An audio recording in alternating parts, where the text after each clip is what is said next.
You're listening to Ice. Okay, all right. Had enough of this. I'm getting off the show. Dixon. Absolute trash. This is, if I heard this, I'd be like, this is absolute garbage. I wouldn't even consider rating it. Sit down and buckle up. What is up, you beautiful people out there? Welcome to another episode of Records and Rants. Today, we are discussing possibly, many say it is, one of the greatest live performances in the history of music ever recorded. Then we have a rant. We're going to go back to our old buddy Trump today. Some new news coming out with that. But before we get to that, I can't go on. I can't do this without the other host of the show. Dixon, how are you? Ice, great to be back. You summed it up perfectly. Possibly one of the greatest performances. We're, of course, discussing Mozart at the Royal Austrian Hall, 1775. Oh, crap. I listened to the wrong thing. Oh no! Oh no! It was on his. Yeah, it was on YouTube, right? Mozart uploaded that to his YouTube channel. Yeah, it was on YouTube. Real quick. I actually saw it on TikTok, and then I got the full.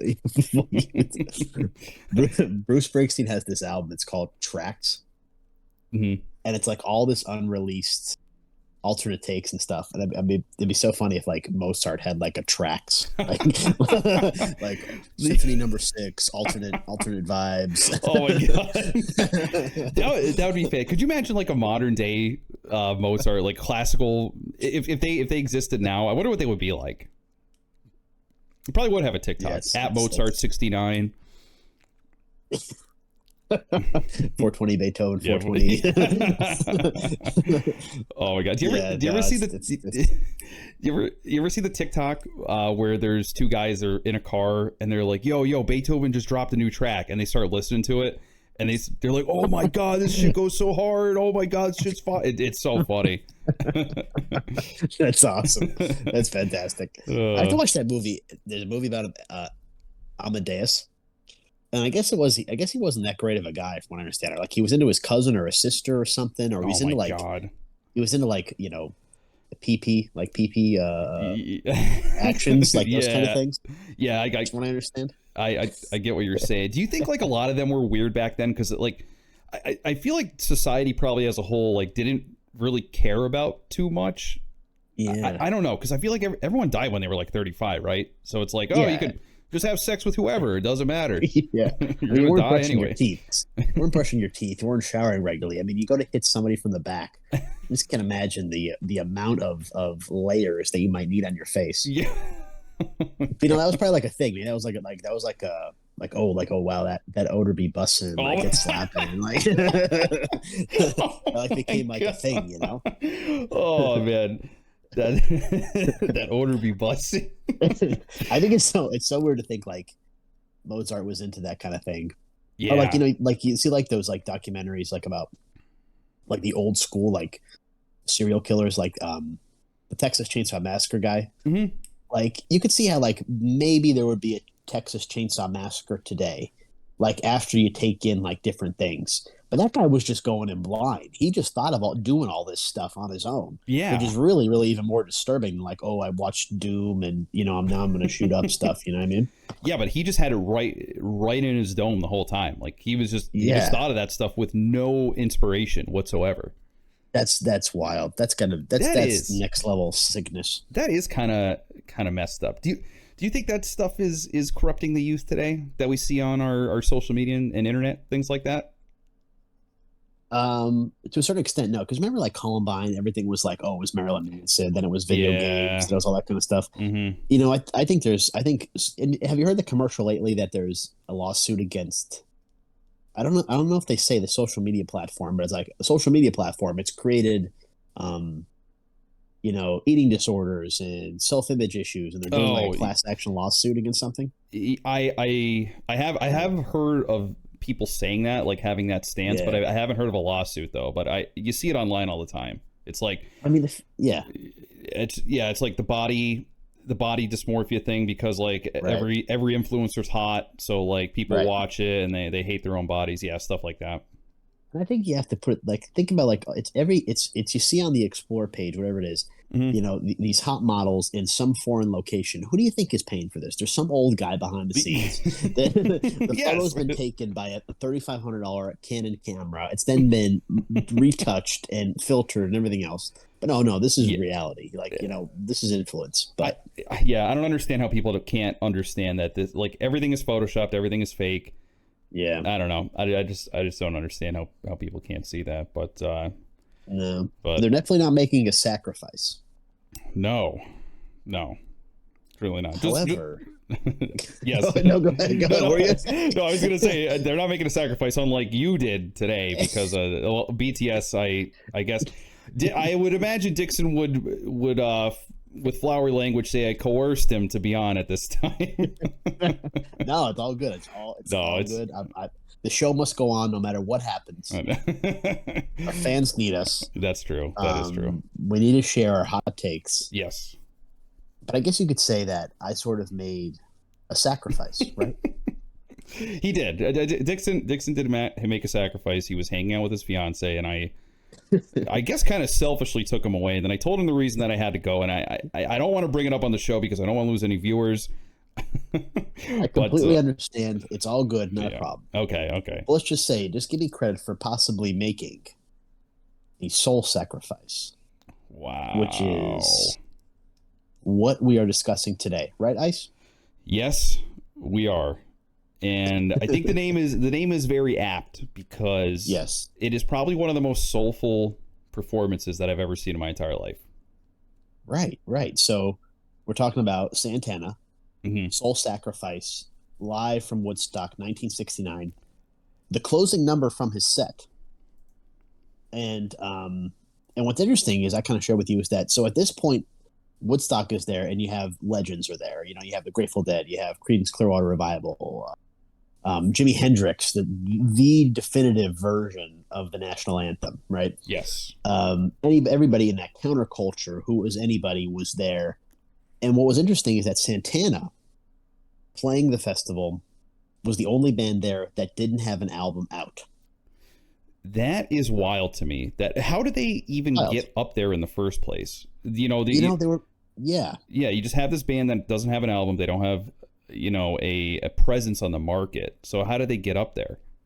Right. So Santana, West Coast, originated, sort of in that San Francisco type of originated in San Francisco. So you were on the same plane with Janis Joplin, Big Brother and the Holding Company, Grateful Dead, all those bands that came out of that West Coast scene. So I think they were just kind of like they're involved. Yes. And so what you saw was Santana's there after this performance, and especially after the documentary, they had the film, Woodstock. This catapults Santana into the national spotlight. Yes. After this is set, in particular, Soul Sacrifice. And it's a little background on this is what I found out is that this is one of the earliest compositions that Carlos Santana wrote. And what I was flabbergasted to find out, I don't know why anybody would use that phrase ever. I don't even know why I just said that. I like it though. I like it. It's like I said, it's flowery language. I like it. Yes. So Santana had written this early, before they had put the album together. And I was amazed to find out that this was Santana, and the same Santana that recorded like all those songs, like Rob Thomas, Michelle Branch, like those early 2000, like So Smooth with Rob Thomas. Yeah. He had another one that was like, I think that song with Rob Thomas is like the number one selling song of all time or something. Like it has a crazy amount of plays. And then he designed shoes, or he still has shoes that he designs. So it was so strange for me to make the connection between, modern day Santana and this guy who was absolutely just blowing it up on the stage, like just blowing your mind. Yes. Did you find I have a hard time making that same connection? Yeah, no, I did as well, because it differs from, like you said, from the modern Santana. Right. I didn't expect to see something like this. Right. It and it's just, I could go on and on about this, but the the energy is just, I don't know. It's a different kind of energy. It makes me want to live in that time because, like we were saying at the beginning, this is probably one of the best live performances that has ever been done in the music world. Right. No, for sure. And I think to be at Woodstock, what's amazing to me is that you're at Woodstock and you don't know that this is going to be talked about for the next 50, 60 years. Like, you don't even realize that. Right. This is just how it's going. You don't realize that Richie Havens opening the festival with like a 4-hour set. You know, that's incredible. You know, Jimi Hendrix playing the national anthem. You know, Carlos Santana, unknown at the time, and he's just melting your face off with the licks, the compositions. It's just incredible. And to be there at that time, to see that, it just must be like, I wouldn't be able to describe it. How do you even describe it, you know? Yeah, no, I don't even know, but like looking at the performance, I mean, there's no way that this couldn't be talked about later. I mean, if you look at all the musicians up there playing with Carlos up there, everyone is just into it. I think it harkens back to a different time. You know, like you said, it's like a counterculture kind of era when people played back then. Like, I guess I can't really put it a better way. They meant it. It was the music 100%. Was something to them, and this is an instrumental. It's just them playing their instruments and making art with it. And when you see something like this, when you have all that passion go into a performance like this, I mean, it's going to be one of the highlights. I mean, you look, you know, you could read articles and stuff about this, little blurbs and stuff, and everyone says that this was the highlight of Woodstock '69. Yeah, no, for sure. And wouldn't you believe, like you said, it's energy, it's vibe, it's a feeling. Would you believe that Carlos Santana was under the influence of psychedelics during his set at Woodstock?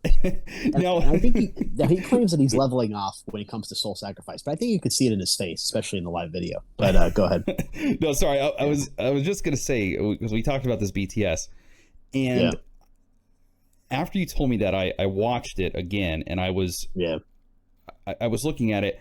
I cannot fathom being on psychedelics and being able to perform like this.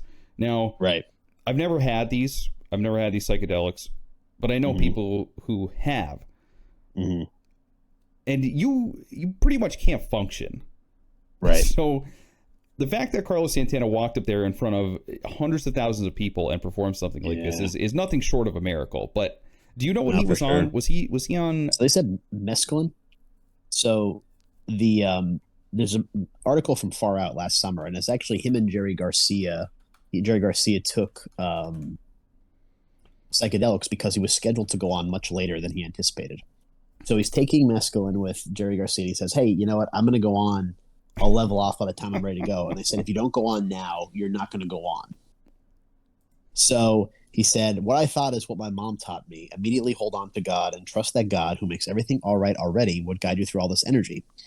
So he said, having to perform whilst hallucinating must have been anxiety-inducing. However, Santana appears to be upbeat about the occasion, and it seems as though the mescaline may have contributed to his overall experience of the famous festival.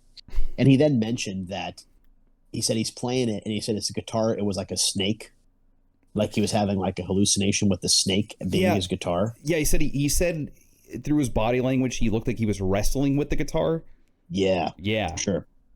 So he was at this point. He's like, the guitar is a snake. I have to overtake the snake.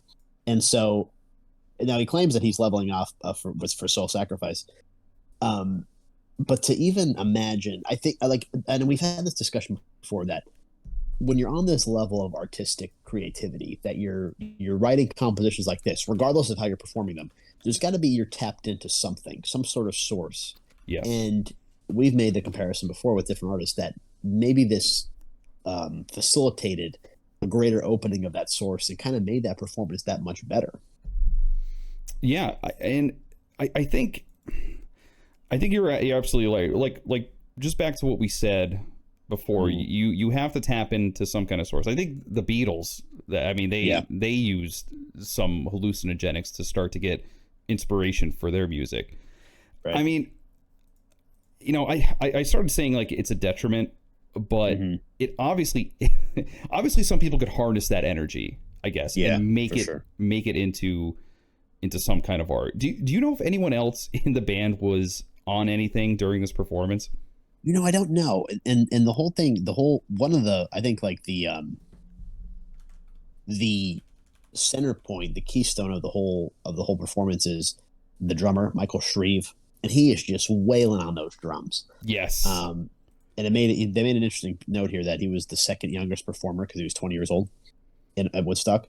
And so he's just wailing on those drums. You have the guys on the bongos and the Latin drums just absolutely hammering those drums without like, oh my gosh, my arms are getting tired. I better stop this. like they're just going for 9-10 minutes straight, right? and then you have the bass player who's just playing that nasty bass lick, just beating it into your soul. I love it. Yeah, absolutely. Yeah, I absolutely love it. The one it was the third one that you sent me. The Soul Sacrifice. I think it was the was it the studio recorded version, the legacy version? Yeah, that was from the that was like the Woodstock audio of what was played, and then the other one was like I think from the documentary, and the other one was a shortened clip. It was like they took the solo out, which I don't know why anybody did that. Yeah, but that must have been like maybe like a single version or something.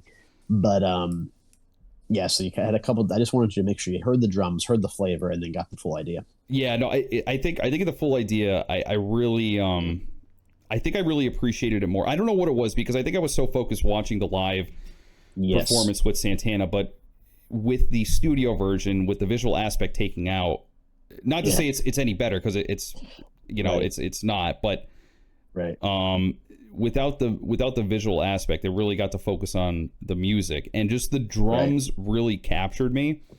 The way, and like you said, he's wailing on the drums, and that nasty bass line. Oh my god! Playing it's just behind the melt in your face. Yeah. How about that drum solo? Oh my god, incredible! I love it. He's all over the place, making it happen, and it's all connected. And I think the way this is kind of working is kind of working in a circle. You have everything kind of working together in a circle, and you could put elements in, and it all still kind of works together. And even when you stop to hear that solo, everything else is still working with it. Yes. And I think that's that Cuban rumba, that very much Bay Area, San Francisco, Americanized, then twist on it that really comes through, because you have Santana being really, really true to his roots with a Latin flavor, and then just taking it up a notch with everything else. Yeah, absolutely. There's like what's the word? A tremendous synergy, I guess, between everyone going. One of the greatest things I think watching the live version is just how you have the whole band performing, and then there's just people like surrounding them. What's up with that? I mean, I don't know if it's just like the crowd. It just, again, watching this, it's like everyone is just there for the music. Everyone's vibing. Yeah. There's no negativity or anything like that. Because I watched the Woodstock. I think it was Woodstock '99. I watched the documentary. I watched the documentary for that, and it was a lot of course, you had like harder bands there, and it was a lot of more negative kind of stuff. Like people were breaking stuff. It was harder music. It just, I think that is not what Woodstock is. But when you watch Soul Sacrifice's performance, I think it encapsulates what Woodstock was supposed to be. Like the whole idea of it is kind of encapsulated in this performance. Yeah, no, you're absolutely right. They kind of lost that when they did 99, and I think they did one in 94 too.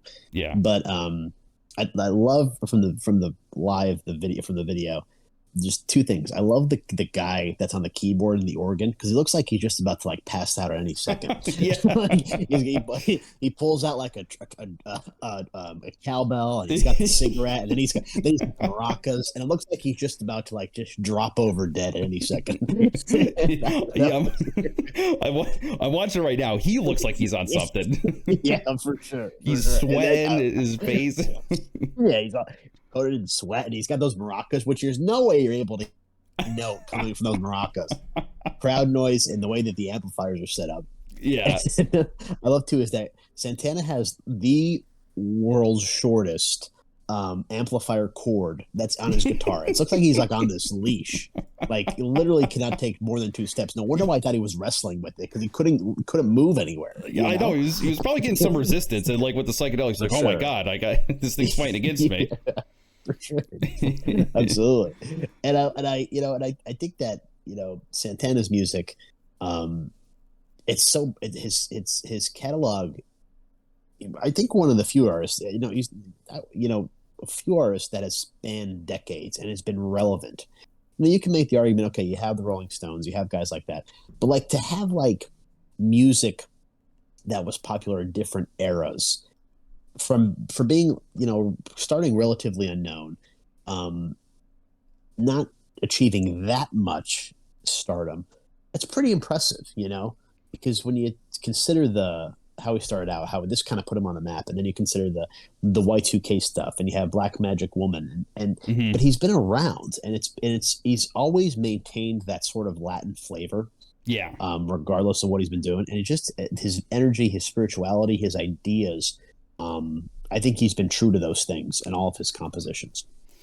Yeah, I think so too. But when you listen to something like Black Magic Woman, do you associate it with Soul Sacrifice? Like, in other words, do you think it sounds the same? I mean, like, I think you could tell it comes from Santana, but like, I think it's kind of a different sound. Like you said, I think you have to evolve through the years, through the generations. But I think he did that, and like you said, I think that even speaks more to who you are as an artist, to be able to grow, but at the same time keep your roots, essentially. Mm-hmm. No, yeah, for sure, you're right. Yeah, and I like that. Soul Sacrifice it's just so many things, and you can, any way you want to describe it. It's just so many things happening all at once. Mm-hmm. A song from the era of like Black Magic Woman, you have more of a focused, more of a steady, not as chaotic. I mean chaotic in a good way, Yeah. Much more of a soulful vibe, but that just translates differently because you have so much soul, not to literally say soul, but you have so much soul coming from Soul Sacrifice, that it's just two different things on the same plane almost, Yeah. I think it just goes back to how great of an artist he is. Now, I haven't listened to a lot of... Neither have I. Yeah, a lot of it, but I think I should. Like, after watching this performance, like, okay, like he's got. I've listened to his modern stuff, I guess, like his hits. But did you know he's won 10 Grammy Awards? I did not know that. That's pretty impressive. Yeah, it is. I think it really speaks to someone coming from that era of the soul, the counterculture, and everything, and being able to keep that energy going. Yeah, that's for sure. And it also helps that he's probably one of the greatest guitarists, if you go on Rolling Stone, he's probably up there. I would hope, at least. The way Rolling Stone's rating him, it's like probably like, he's like 101 of 102. Yeah, like he just barely made it.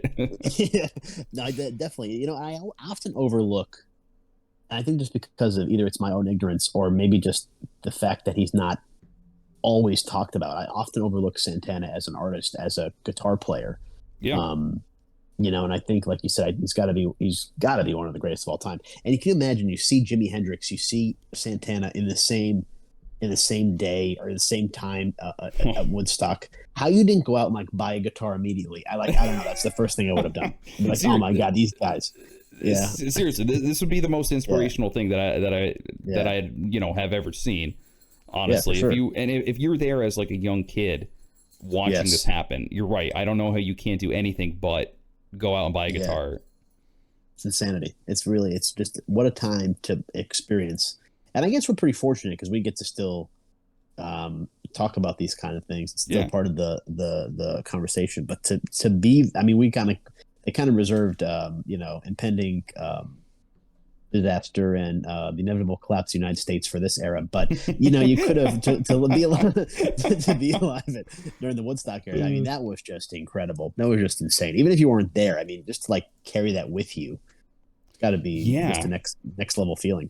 There's actually someone who commented on the video itself, and They were actually there. They said, when Santana performed in Woodstock Festival with this wonder, I was 17 years old, and today I am 71. I am still enchanted by this performance.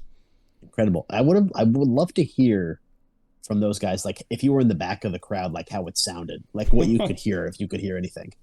They had like that, because the way Woodstock went, I think it was like kind of like a mini disaster. Like they didn't have people there on time. The equipment was delayed. It was also in the middle. Like there was a pandemic type deal going on. Really? Yeah, the highway was backed up for miles. If you weren't there by like the first day by 6, like you weren't going to get there. Oh my God. They had to helicopter people in.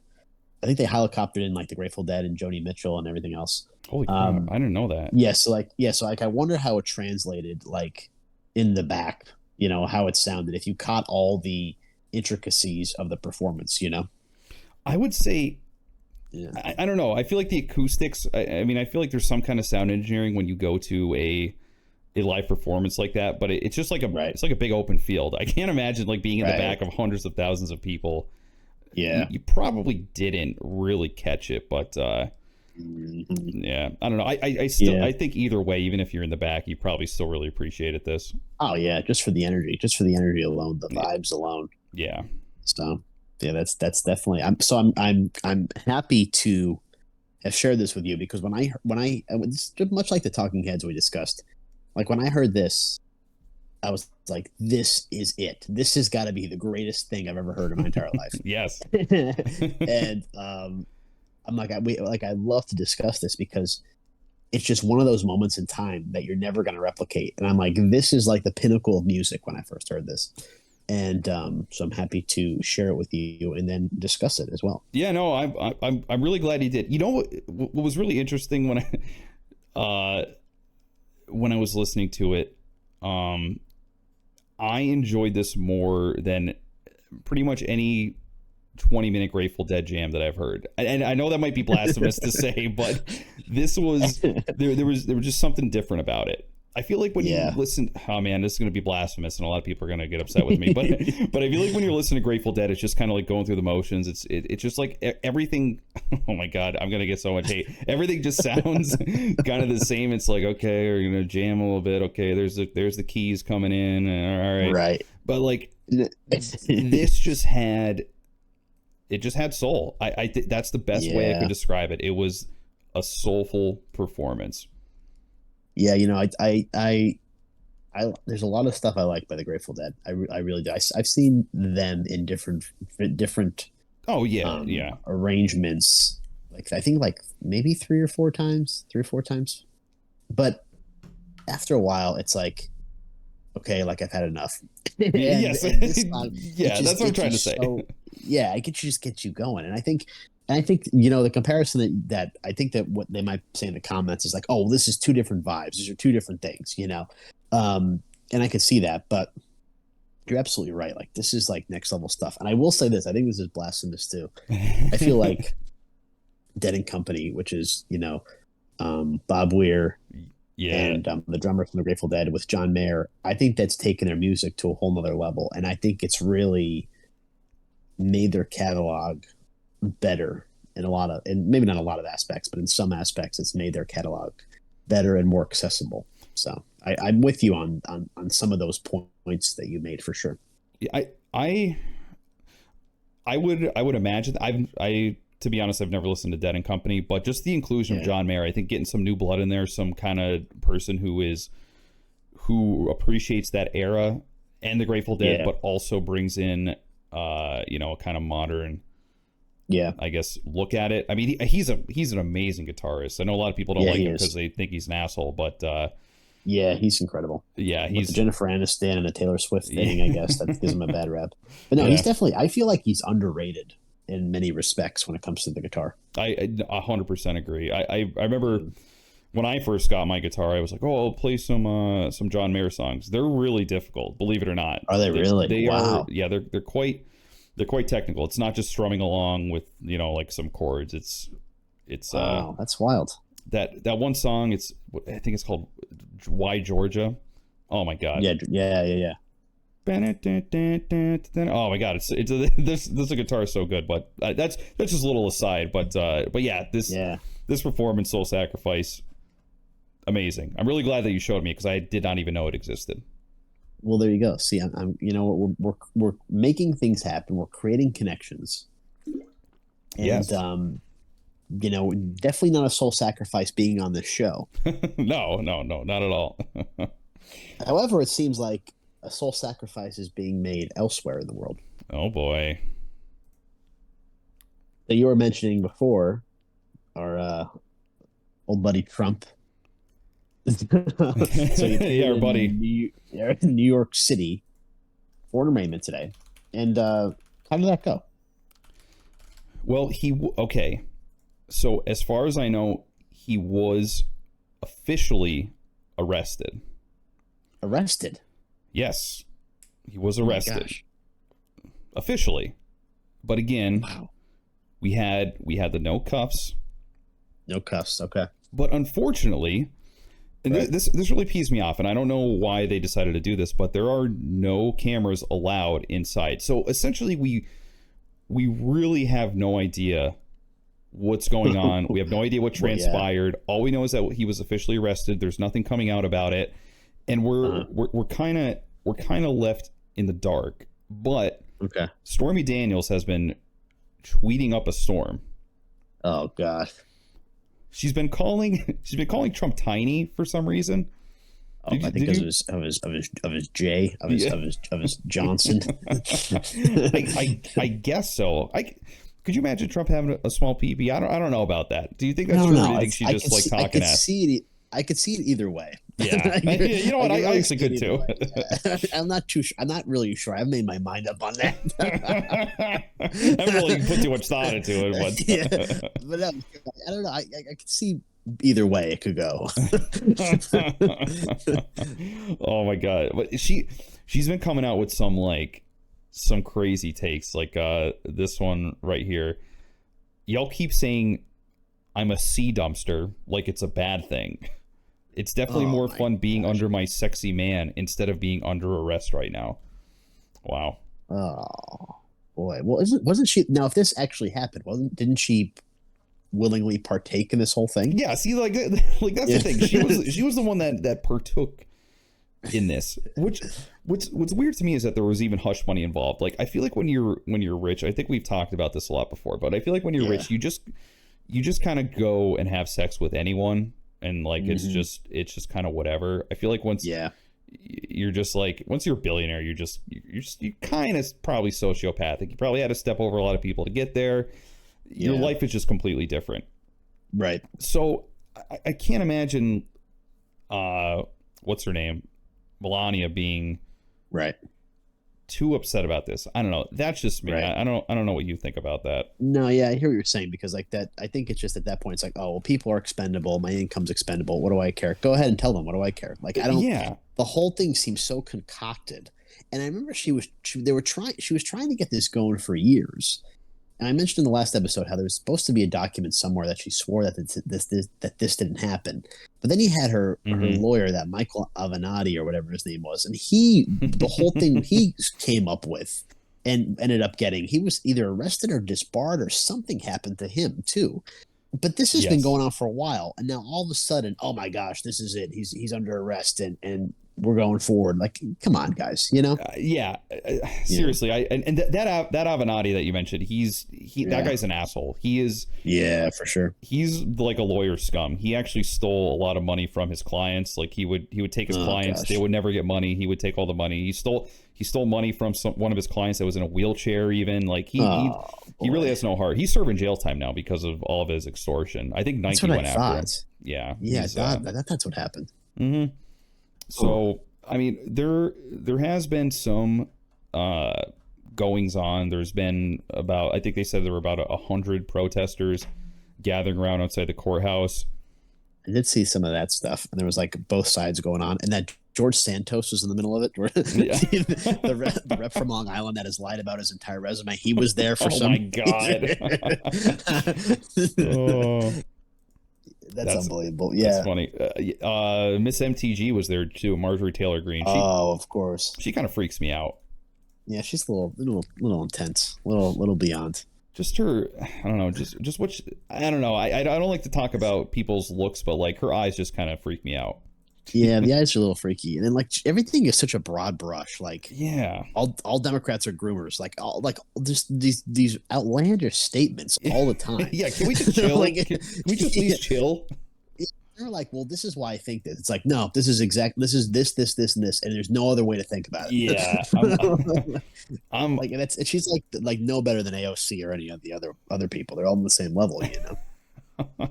What's kind of funny though is that when Marjorie Taylor Greene was there, apparently she was drowned out by Trump supporters, which is kind of like people that support Trump were drowning her out. I guess they don't want to hear from her. I don't know why. Really? She's like Trump Jr. She's like all about it. I know. I don't understand it. Yeah. But yeah, so the whole thing. No, go ahead. Go ahead. I was just gonna say the whole thing seems like it's just he's under arrest. But now I just looked at online right now. It looks like he's back in Florida. So that was some arrest. So the whole thing is just so shady, so ridiculous. That's what we discussed before. Yeah. So we'll just have to wait and see. Yeah, I think either way you look at it, you know, whether you like Trump or you hate Trump, I definitely feel like this indictment is kind of I feel like they're scraping the bottom of the barrel to try to look for something. Again, if it is illegal, then yeah, get them for it. Absolutely. But yeah, 100%. Yeah, because like I really don't. Politicians should not be held to a higher standard than American citizens. I'll fully support that, regardless of who's getting indicted or arrested or whatever. But I just think that the timing of it. I just it wouldn't surprise me if this was payback for what happened to Hillary, but that's neither here nor there. Yeah, no, that's the truth, and I think that like I just don't see it. And the thing is, if we see these charges, you talk about them, you know, CNN, MSNBC, they have a chance to say, you know what, this is a miscarriage of justice. This is a political hit job, depending on what's contained in it. Yeah. Or it's going to be, you know, they've been rejoicing all day from what I've heard. But the thing is if we're going to be fair, then this is a good time to be fair on both sides of the aisle, regardless of if there's credence to it or if it's just a total hit job. Because how do you ever have faith in the system again if this is just like, okay, you have an active presidential candidate, we're picking up these charges from years ago, and we could have done it at any time, but we're choosing to do it now, and he's under arrest, but he can go wherever he wants. Like, yeah, it just doesn't make any sense, you know? Yeah, that just kind of lends credence to the idea that this is just a big, you know, like a big show. I fully don't believe that anything is going to come out of this. He's probably going to get fined or something like that after a month of trials.